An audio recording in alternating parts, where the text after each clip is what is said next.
tardes. Buenas tardes. Vamos a dar comienzo a la sesión solemne que tiene por objeto recibir al doctor José Celestino Hernández Rueda como miembro correspondiente de la academia. Le quiero rogar el favor al secretario ad hoc de esta noche, el doctor Jaime, que tenga la bondad de leer el orden del día. Sí, señor presidente. El orden del día es el siguiente. Primero, verificación del quórum. Segundo, himno nacional de la República de Colombia. Tercero, lectura del acta 08 correspondiente a la sección solemne del día 23 de noviembre del 2017.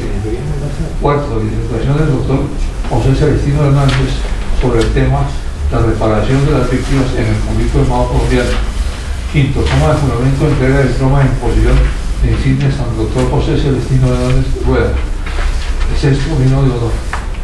Está leído el orden del día, señor presidente. Muchas gracias. Está en discusión el orden del día que acaba de leerse. ¿Tiene alguna objeción los académicos presentes? De no haberlo, ¿lo aprueban? Dice, cuarto, disertación del doctor José Celestino Hernández sobre el tema de la reparación de las víctimas en el conflicto armado colombiano. Señor presidente, doctor Cesario Rocha Ochoa. Señor primer vicepresidente, doctor Fernando Sarmiento. El segundo vicepresidente, doctor Augusto Trujillo. Secretario, doctor Jaime Cerón. Tesorero, Luis Augusto Cangrejo. Señores y señoras, buenas noches. Muchas gracias por su compañía. He seleccionado el tema de reparación de las víctimas en el conflicto armado, toda vez que de experiencia tanto profesional como personal he tenido un acercamiento con el tema que en este momento vuelve a la palestra pública en razón de la importancia de los acuerdos de La Habana y el proceso de paz por el cual transige Colombia. Lo he titulado La reparación de las víctimas del conflicto armado colombiano. Hace algún tiempo, Dios me llevó a un camino profesional que no conocía, el de la justicia transicional. Venía de muchos años de justicia penal tradicional, en donde no habían puntos medios, y menos oportunidades procesales distintas a aceptar o a negar la responsabilidad. Aprendí que había que pasar la página. Me lo enseñó un hombre que como nadie sabe del perdón, Eduardo Pizarro León Gómez, y que la verdad, la justicia y la reparación debían ir acompañadas de reconciliación y garantías de no repetición. Entendí que para seguir adelante había que dejar el pasado atrás y que para tener un futuro había que trabajarlo hoy. Acepté que la verdad no estaba en el proceso judicial, sino en los actores de los hechos, muchos de los cuales ya no estaban acá y por tanto no nos podían dar su verdad. Otros quedaron muy afectados y su verdad es dolor. Y otros, no tantos como quisiéramos, entendieron que hay que seguir adelante y no quieren recordar. Solo nos queda la verdad del que sigue aquí, su versión. Tal vez no toda la verdad, tal vez una verdad a medias. También tuve que resignarme a que un comandante de las mal llamadas autodefensas lo condenaran a una pena de prisión alternativa nunca pensada de 5 a 8 años, por la innumerable e injustificada cadena de delitos que cometieron: extorsiones, desplazamientos, violaciones, secuestros y no sé cuántos homicidios. Mientras que a un campesino que, ciego de los celos, había matado a su esposa y a su amante con una escopeta de pisto, le hubieran impuesto 13 años de prisión. Nunca los vencimos, por eso debemos aceptar las penas alternativas.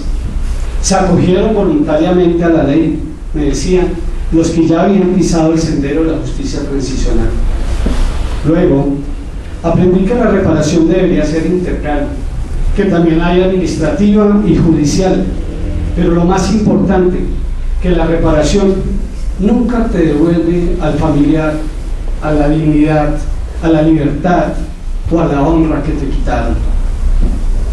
También decían que debíamos reconciliarnos, los unos con los otros, las víctimas con los victimarios, y que debíamos reintegrar a la sociedad a quienes estaban por fuera de ella, que era la única forma de seguir adelante, superando los odios con el perdón. Perdón entendido como la acción por la cual expresamos a alguien disculpas por nuestros errores, o admitimos la falta del otro y le aceptamos su petición de perdón.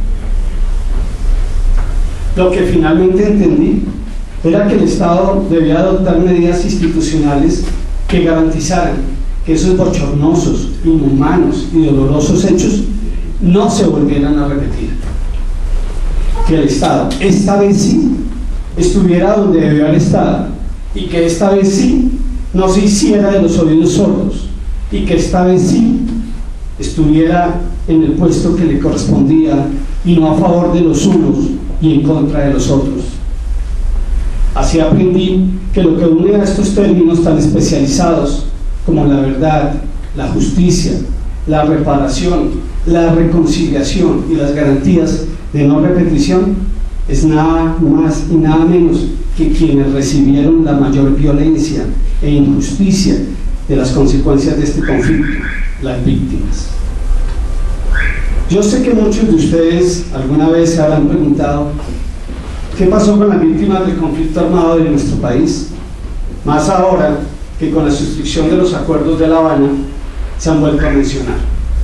Claro, ahora se habla de víctimas de la guerrilla, antes lo era de los paramilitares, pero en síntesis innegable, dolorosa e injustamente, víctimas.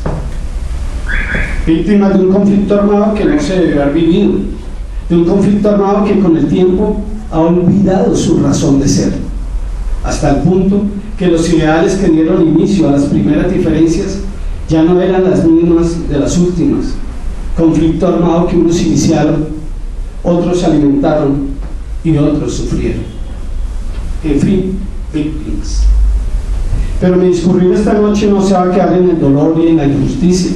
Por el contrario, trataré de abarcar el futuro y la justicia para las víctimas del conflicto armado que vivió o vive Colombia.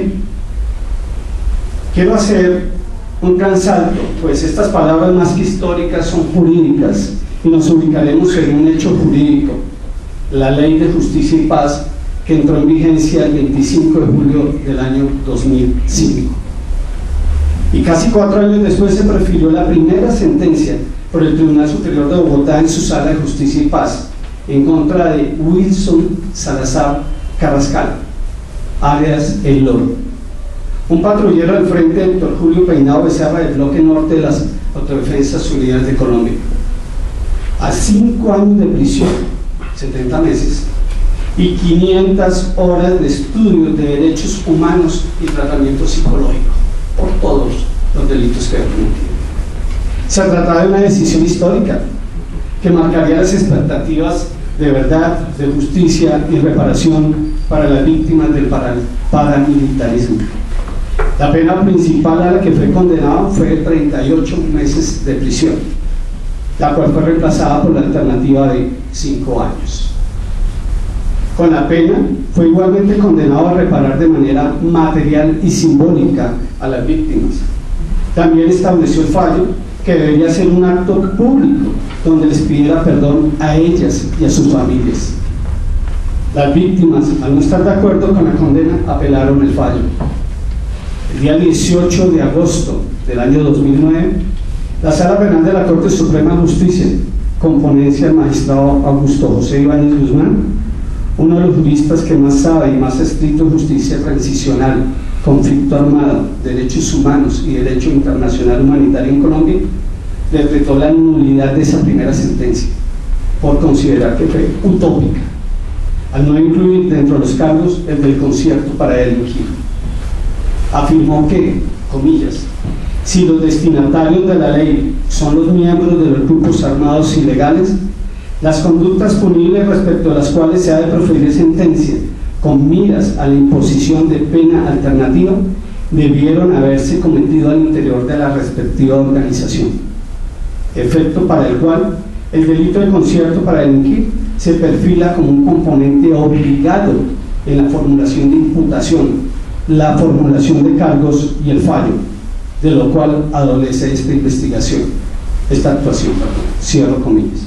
Y señaló, vuelvo a abrir comillas, los objetivos de política criminal dispuestos en la Ley de Justicia y Paz atienden a violaciones masivas y sistemáticas de derechos humanos, cuyo juzgamiento y fallo se centran en la vinculación del grupo armado ilegal, concierto para delinquir, y no, como se ha insistido, en conductas punibles individualmente causadas, porque entonces su investigación y juzgamiento sería de competencia de la justicia ordinaria.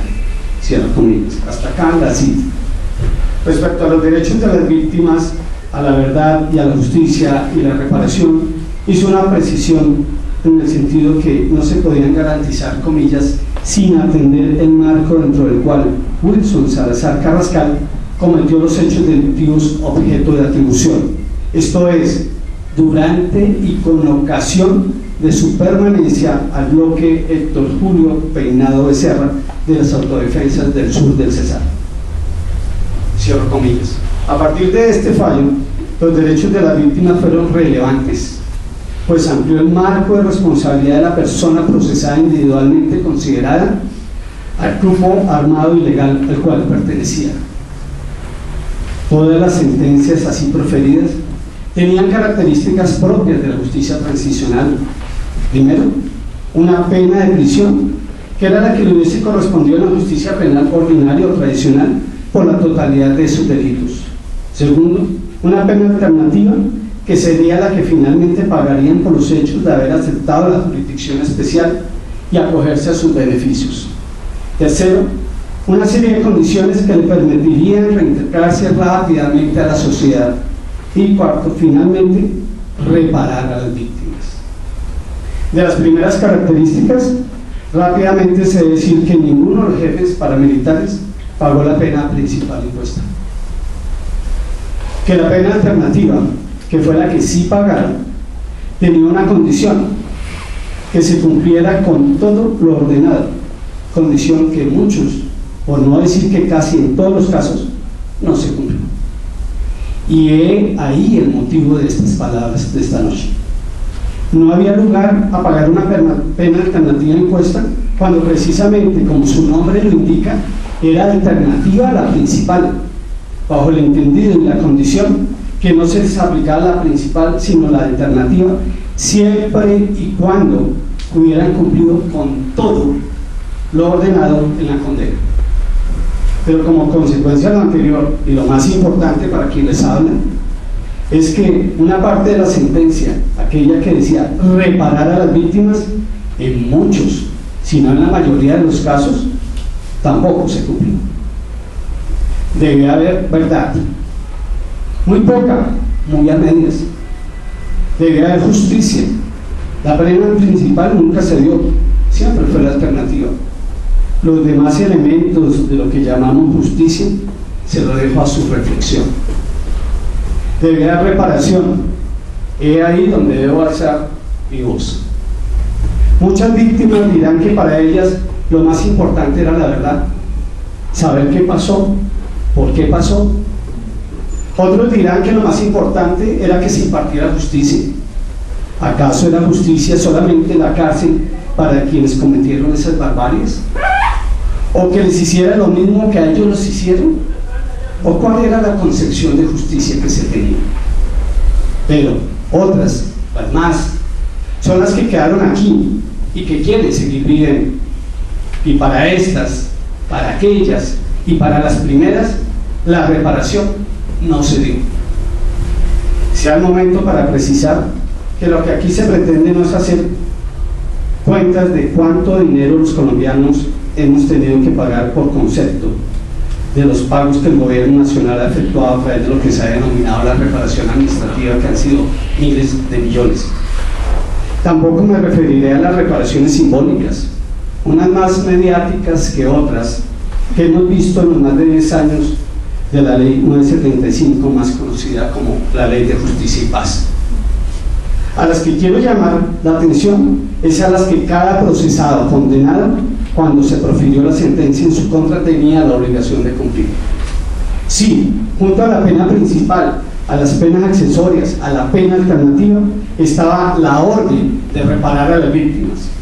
Entonces, corresponde ahora pensar si los procesados y los condenados bajo la legislación especial de justicia y paz, primera parte de la aplicación de la justicia transicional en Colombia, dieron cumplimiento a esta condena, que además de ser imperativa, era parte de los requisitos para que le fuera concedida la pena alternativa y no tuvieran que pagar la pena principal. De otra parte, se debe recordar que en paralelo al mal llamado paramilitarismo, se dio también la mal llamada parapolítica.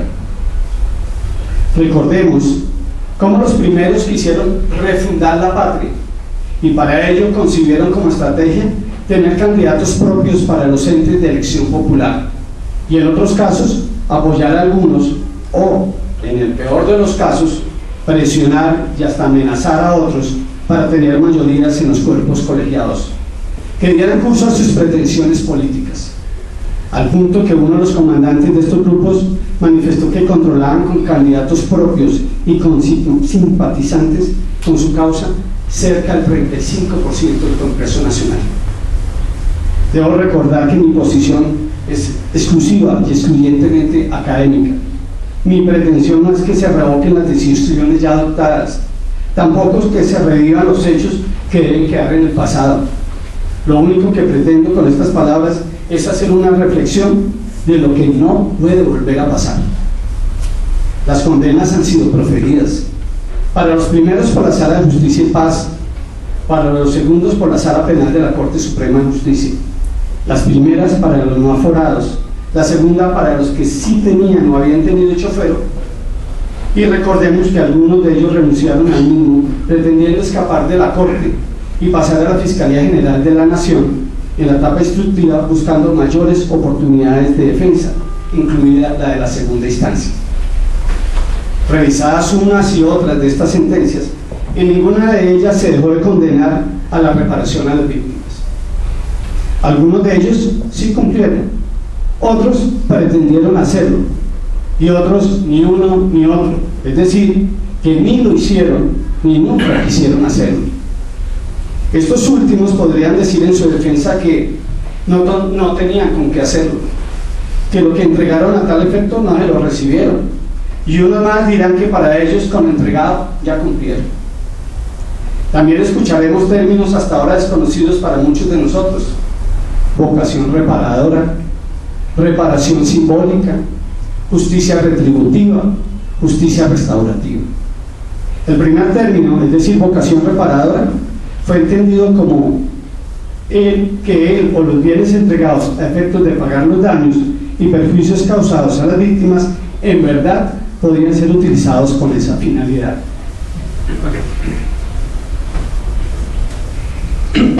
En tanto que cuando se manifestaba que no la tenían, es decir, que no tenían esa vocación reparadora, sencillamente no se estaba dando cumplimiento a dicha parte de la condena.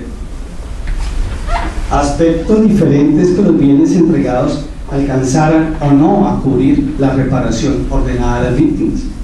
El segundo término, reparación simbólica, refiere a que no se trata de una indemnización pecuniaria, sino a un acto que simbolizara o representara la intención de arrepentimiento y a la de solicitar el perdón. El tercer término, justicia retributiva, como su nombre lo indica, es lo que se aplica a alguien como contraprestación al daño que ha cometido. Finalmente, justicia restaurativa tiene que ver con la ficción jurídica en la cual la víctima y su victimario construyen conjuntamente una fórmula de reparación para la víctima de una parte y otra, una fórmula de reincorporación a la sociedad del victimario como un todo de solución a un conflicto causado con la comisión de un delito.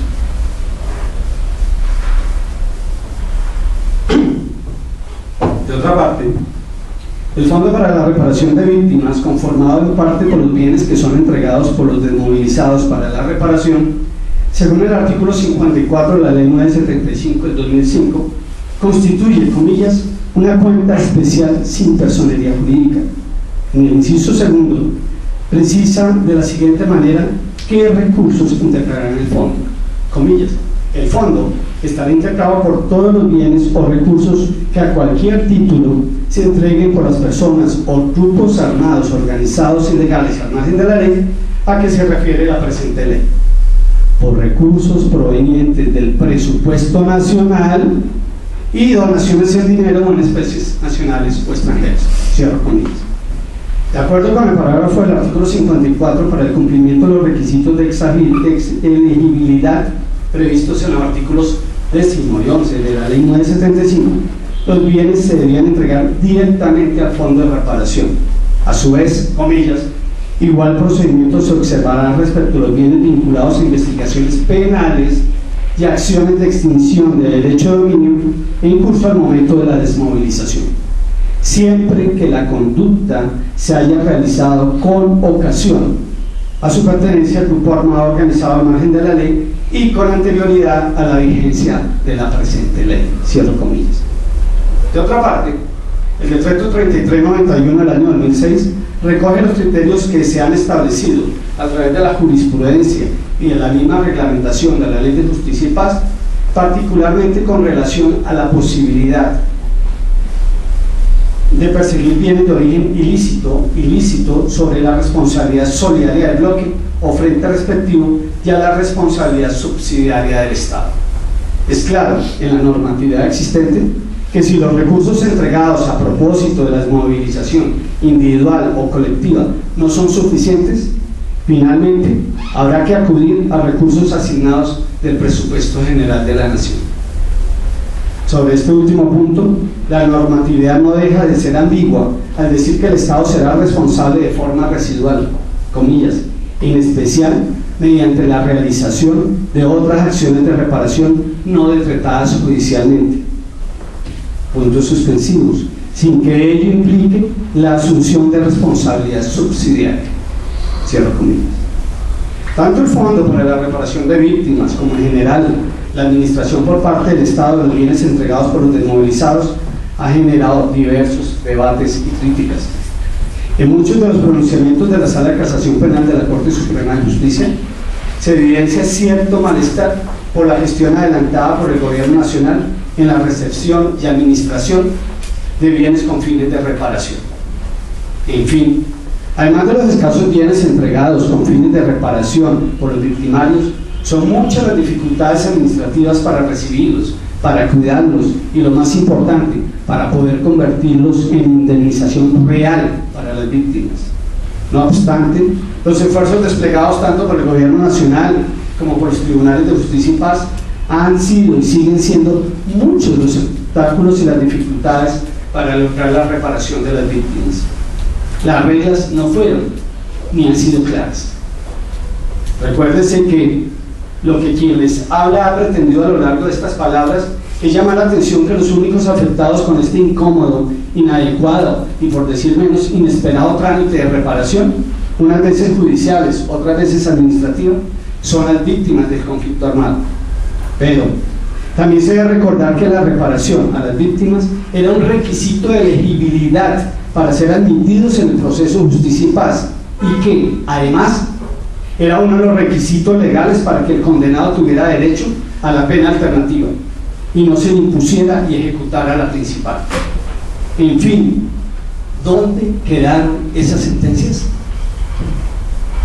Estamos hoy frente a otro proceso de paz, esta vez con la guerrilla de la FARC, proceso que también ha seguido el curso de la justicia transicional. Pero el momento es otro. La comunidad internacional esta vez sí está con nosotros, con la paz, con las víctimas y con el futuro de Colombia. No basta con enarbolar las banderas de paz, no basta con el perdón, no basta con la reconciliación, no basta con la indiferencia. Esta vez hagámoslo para siempre, por todos y para todos. de las mil excusas, razones para justificar otro incumplimiento, no olviden lo importante de estos procesos, las personas. Un premio Nobel, un apoyo internacional, un hito histórico, no bastan.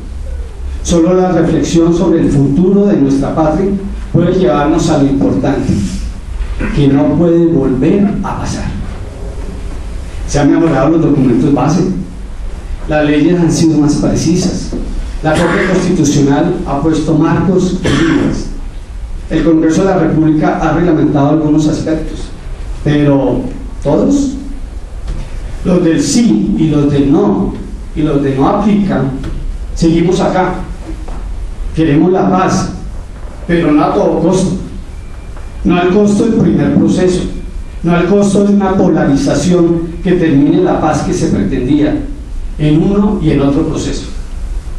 La Justicia Especial para la Paz, la JEP, se encargará durante 15 años de juzgar a exguerrilleros que hayan firmado el acuerdo de paz, agentes del Estado y particulares con participación directa e indirecta en el conflicto.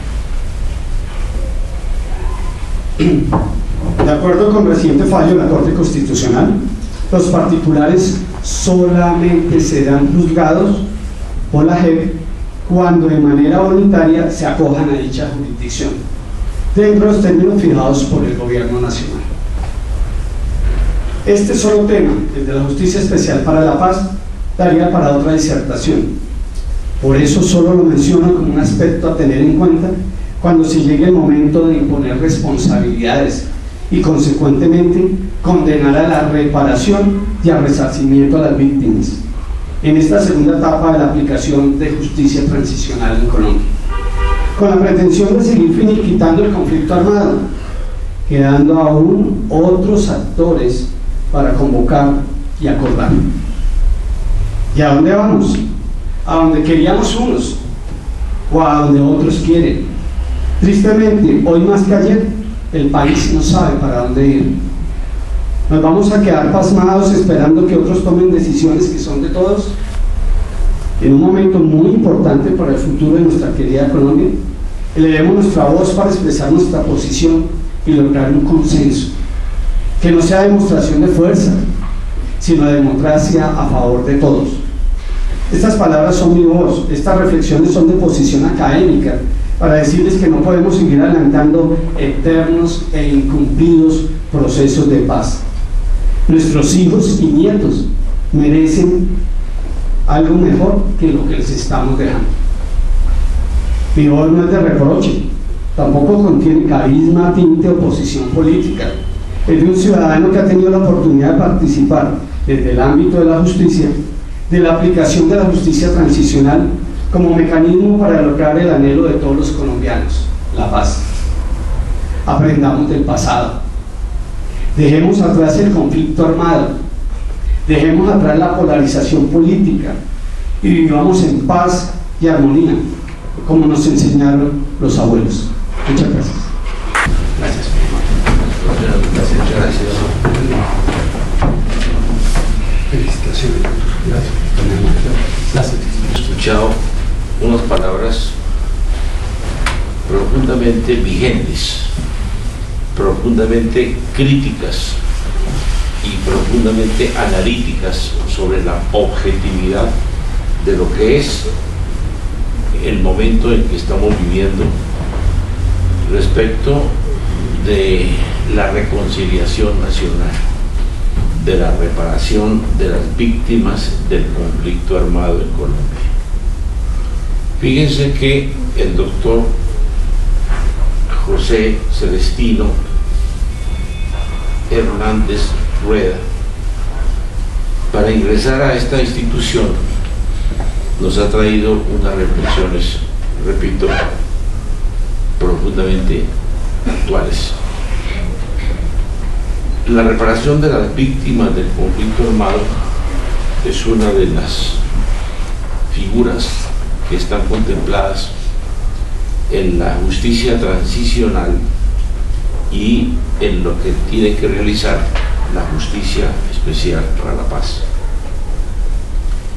quizá es uno de los más difíciles momentos en que se deba tratar de ver cómo se coloca a las víctimas en la parte más central del proceso de paz. Y para llegar allá, pues es obvio que tenemos que tener una conciencia clara de la verdad de los hechos. Y además de que esa verdad sea expuesta por las personas que se han acogido al proceso de paz. Está muy claro dentro de las normas que fueron acordadas en La Habana entre el gobierno y la guerrilla de las FARC que es necesario decir la verdad, toda la verdad, para que pueda haber justicia, para que pueda haber reparación y para que se garantice la no repetición. Quizá la sociedad colombiana aún no está preparada para desarrollar el post-conflicto. La verdad es quizá una de las ambiciones más importantes que existen en la historia de la humanidad, porque tiene que ver con el conocimiento de las cosas.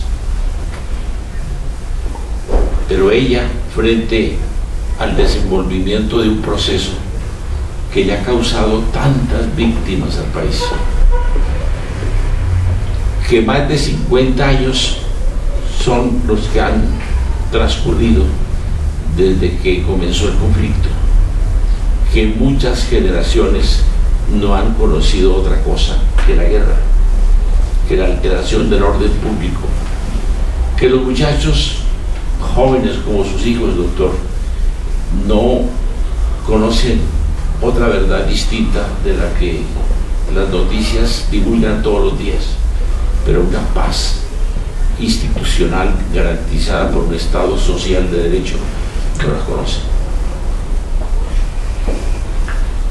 Pero si hablamos de las víctimas del conflicto y si hablamos justamente de que ellos son el eje central de los acuerdos de paz, pues sus palabras están sumamente bien ordenadas y ellas deben ser justamente las que tienen que tenerse en cuenta en primer orden. Justicia transicional, sí, por cuanto que no podemos aplicar las normas de la justicia ordinaria, la que está en los códigos actuales, porque se refieren a una época muy particular de la historia y a unos hechos absolutamente también particulares, que no estaban consagrados en ninguna otra situación y que por lo mismo faltaba previsión para poder hacerle frente a esas circunstancias.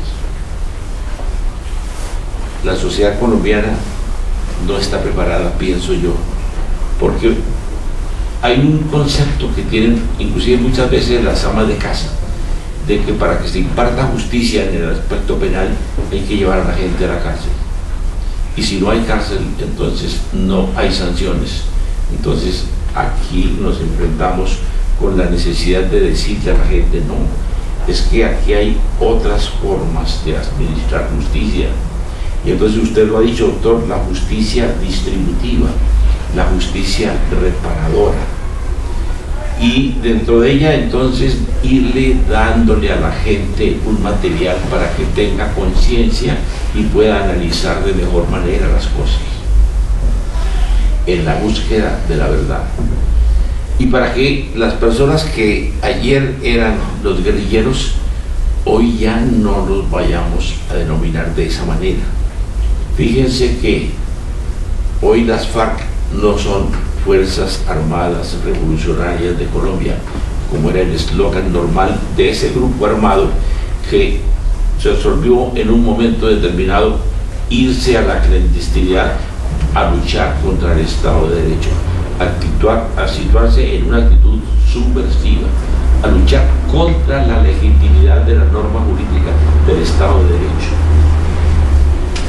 Pues bien, hoy son un organismo político.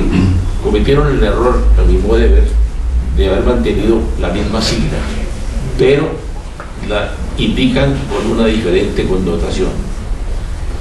Eso no deja de ser, en mi modo de ver, una equivocación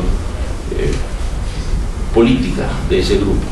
Es obvio que personas que vienen de la clandestinidad tienen que cometer muchos errores políticos al comenzar a actuar como tales, como políticos. Y usted habla, doctor, del papel del Congreso, del papel de lo que fue el sí y el no el 2 de octubre del año pasado, del papel de la Corte Constitucional, de la polarización en que se encuentra el país. Porque la academia recibe de muy buena manera el estudio que usted nos ha dado en muy apretada síntesis. Confiamos que tendremos un documento mayor para poderlo conocer y para poderlo analizar y para poderlo incorporar en nuestras publicaciones como la revista.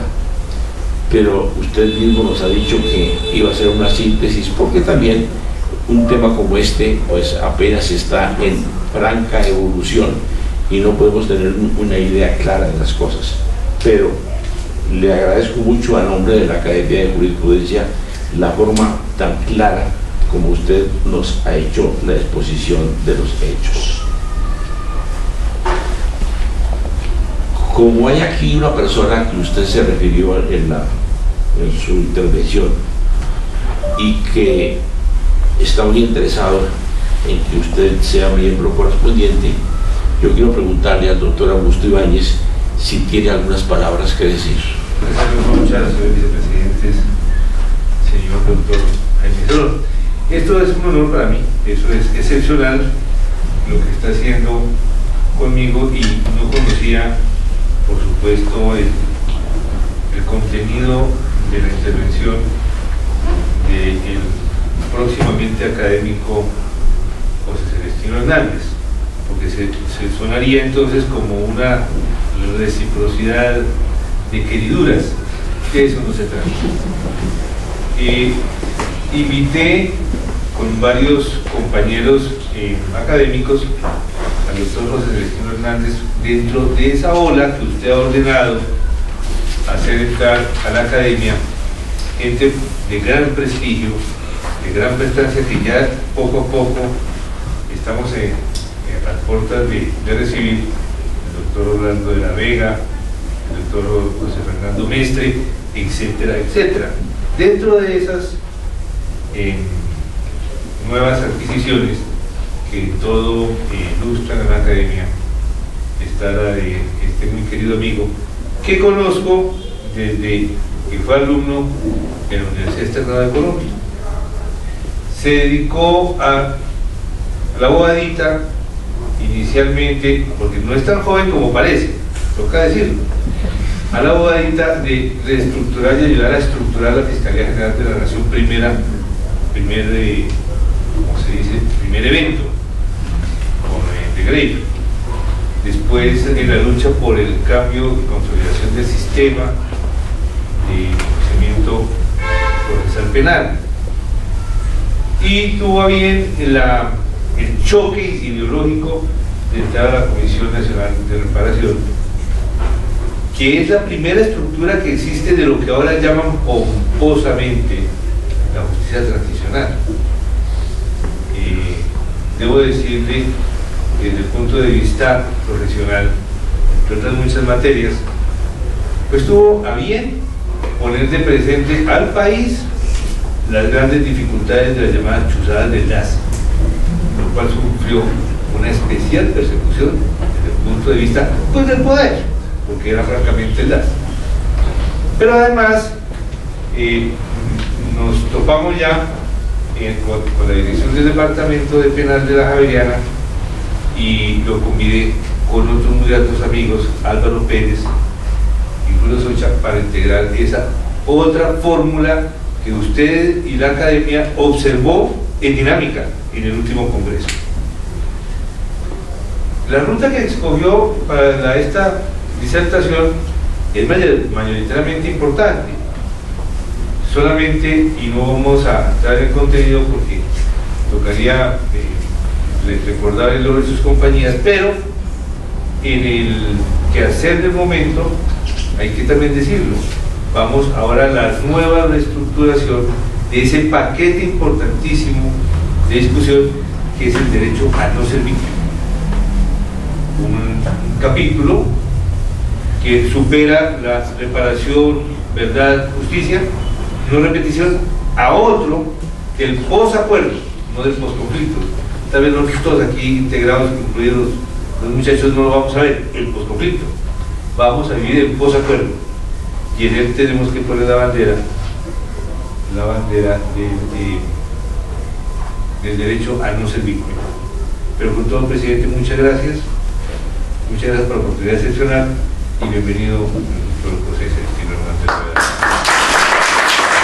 Doctor José Celestino Hernández Rueda es abogado con 18 años de experiencia en investigaciones penales como juez y como fiscal. Consultor y asesor por 4 años en justicia transicional, ley de justicia y paz, reparación por vía administrativa, ley de víctimas. Litigante en el área penal por 12 años. Profesor universitario en temas de derecho penal y procesal penal por 15 años. Y como experiencia docente profesional tiene la siguiente. Actualmente es asesor y consultor en derecho penal. Ha desempeñado los siguientes cargos, no los voy a enumerar todos. Comisión Nacional de Reparación y Reconciliación, coordinador en el área jurídica. Fiscalía General de la Nación, unidad delegada ante el Tribunal Superior de Bogotá, fiscal 45. Unidad delegada ante el Tribunal Superior de Cundinamarca, fiscal segundo. Unidad Nacional de Delitos contra la Administración Pública, fiscal jefe de unidad, fiscal delegado, fiscal octavo. Dirección seccional de Fiscalías de Bogotá, las fiscalías adscritos a la unidad primera, cuarta, tercera de delitos contra la fe pública y el patrimonio económico. Fiscal seccional adscrito a la unidad de delitos contra la administración pública, fiscal seccional en la unidad quinta de previas. Es abogado de la Universidad de la Gran Colombia en el año de 1991 con tesis laureada. Ha recibido el título en Relaciones Internacionales y Diplomacia en la Universidad Jorge Tadeo Lozano en el año de 1984, tesis publicada. Además de ello, hizo un diplomado en delitos contra la administración pública en la Universidad Colegio Mayor de Nuestra Señora del Rosario en el 2001. Hizo un curso de posgrado en Derecho Constitucional en la Universidad de Salamanca, España, en el año 2002. Una especialización en Derecho Penal y Ciencias Criminológicas en la Universidad Externado de Colombia en 1993. Y una maestría en Ciencias Políticas y Liderazgo Democrático, Instituto de Altos Estudios Europeos, Madrid, España, en el 2015. Presentado su hoja de vida a la Academia de Jurisprudencia, analizada esa hoja de vida por la Comisión de Candidaturas, fue aprobada y por ello fue invitado para que usted hoy ingrese a compartir con nosotros las tareas normales de ser parte de una organización, la única organización donde la libertad del pensamiento jurídico se realiza en toda su plenitud, doctor José Celestino. Entonces, para su ingreso, quiero rogarle el favor de que venga acá, dentro de tomarle el juramento de que tiene con el juramento. Jura cumplir bien y lealmente con los estatutos y con las normas de la Academia Colombiana de Jurisprudencia. Sí, juro. Si así fuere, que Dios, la patria y la academia lo premie, y si no, que su conciencia y la academia lo demande. Gracias. Congratulaciones.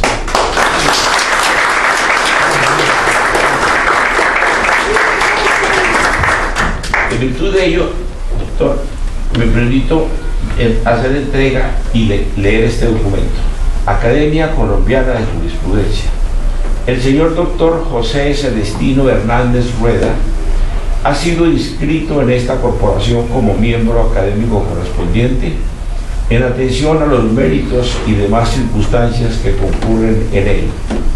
Y para que conste, se le expide el presente diploma en Bogotá al 29 de noviembre del 2017, el presidente, el vicepresidente, el secretario. Tengo el gusto, doctor, de hacerle entrega a usted de este documento, y usted es bienvenido a esta augusta institución. Muchas gracias.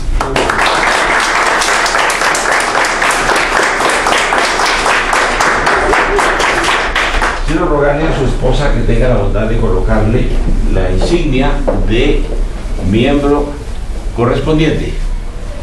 No dudo de que dentro de unos años usted tendrá esta otra, que es la de miembro de número. Será un honor.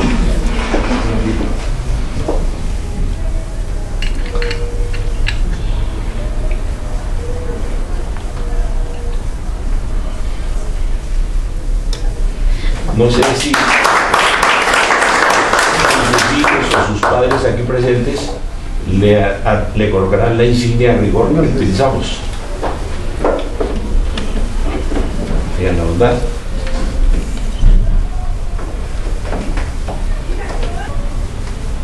Eso sí, arribita, ahí.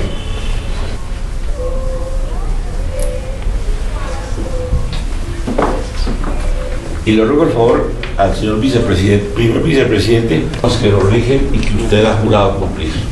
Espero que rinda cuentas. Claro que sí, con muchas gracias. Sí, más hacer. Muchas gracias. Muy amable. Levantamos la sesión y el doctor José Celestino nos ha invitado a una copa de vino.